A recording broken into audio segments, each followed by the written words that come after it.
Okay. Okay, so it's just got water but no sewer, so it's not buildable. Yeah, man, Mhm. I've sold not buildable land for $3,500 on note there. So Okay.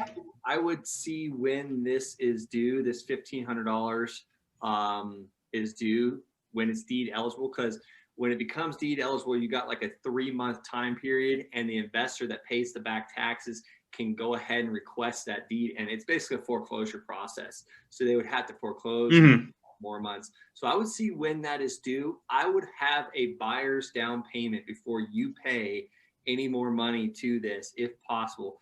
I've had to do this many, many times, and it's kind of a game. I just tell the buyer, look, as soon as I get your down payment, I'm actually taking it all. I'm paying the county treasurer, and I will send you the receipt.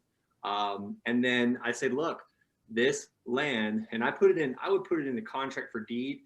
That way they know that they are getting a piece of land that's not currently buildable. There is water, but no sewer currently. Okay.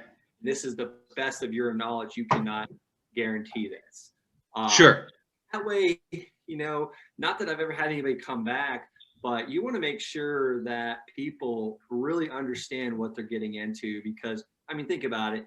I always try and think, if someone's doing a deal with my grandmother, would the way I'm treating this buyer, would that be how I would want my grandmother treated?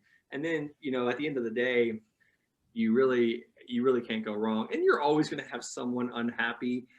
I just got a piece of land back in Costilla County.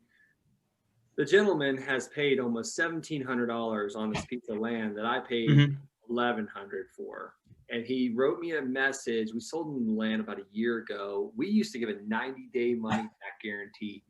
So if they did due diligence, so he wrote, if they basically, let me back up a step. If they do due diligence and they find something they didn't like, they had 90 Mhm. days to return the property, and we would refund their money minus the dock fee, because that's how I pay my salespeople. Um, Sure.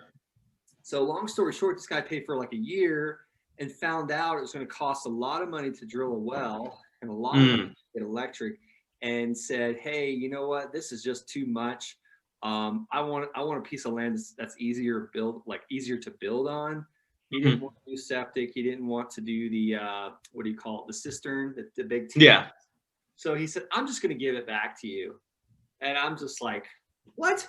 Dude, Yeah. sell this land for like $5,000 or Mhm. whatever. But people just default, like they'll just, whatever reason. So you're probably going to have this happen on the Colorado City lot, maybe.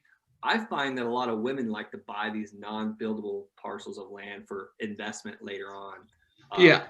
We just got a package of 19 non-buildable lots, and we've already got them sold. People Are you like. Wow. serious?